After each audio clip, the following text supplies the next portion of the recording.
নতুন বছরের প্রথম দিনে শিক্ষার্থীদের হাতে নতুন বই তুলে দেওয়ার উৎসব বাংলাদেশে একটি পরিচিত ও প্রতীকী দৃশ্য। কিন্তু ২০২৬ সালেও সেই দৃশ্য পূর্ণতা পেল না। বছরের শুরু পেরিয়ে গেলেও মাধ্যমিক ও ইবতেদায়ী মাদ্রাসার বিপুল সংখ্যক শিক্ষার্থী এখনও সব পাঠ্য বই পায়নি। ফলে শিক্ষাবর্ষের শুরুতেই বহু শিক্ষার্থী বই ছাড়াই ক্লাসে বসতে বাধ্য হচ্ছে, যা তাদের পড়াশোনার স্বাভাবিক গতিকে ব্যাহত করছে। যদিও প্রাথমিক স্তরের পাঠ্যবই বিতরণ অনেকটাই সম্পন্ন হয়েছে, তবে মাধ্যমিক ও ইবতেদায়ী স্তরের বই ছাপা ও সরবরাহে বড় ধরনের বিলম্ব দেখা দিয়েছে। সংশ্লিষ্টদের মতে, টেন্ডার প্রক্রিয়া দেরিতে শুরু হওয়ায় মুদ্রণ কাজ পিছিয়ে পড়ে এবং তার সরাসরি প্রভাব পড়ে বই বিতরণে।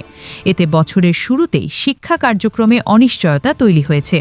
সর্বশেষ হালনাগাদ তথ্য অনুযায়ী এখনও প্রায় ২,৯২,০০,০০০ বেশি পাঠ্যবই শিক্ষার্থীদের হাতে পৌঁছায়নি, যা মোট পাঠ্যবইয়ের প্রায় ১৩%-এরও বেশি।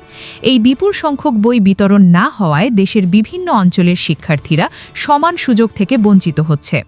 কর্তৃপক্ষ আশ্বাস দিয়েছে যে নির্ধারিত সময়ের মধ্যেই শতভাগ বই বিতরণ শেষ করা হবে।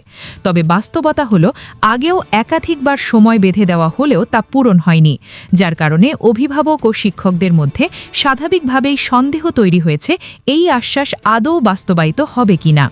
শিক্ষার্থীদের পড়াশোনার ক্ষতি কমাতে বিকল্প ব্যবস্থা হিসেবে সব শ্রেণীর পাঠ্যবইয়ের ডিজিটাল সংস্করণ অনলাইনে প্রকাশ করা হয়েছে।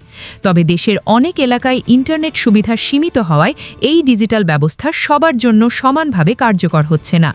ফলে গ্রাম ও শহরের শিক্ষার্থীদের মধ্যে শিক্ষা বৈষম্যের আশঙ্কাও বাড়ছে।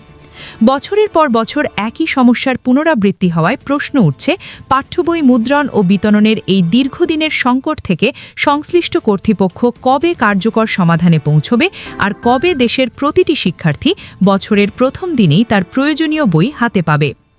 আপনি দেখছিলেন এনএলবি নিউজ। সাথে থাকার জন্য ধন্যবাদ। পরবর্তী আপডেট জানতে এখনই সাবস্ক্রাইব করুন আমাদের চ্যানেল। ধন্যবাদ।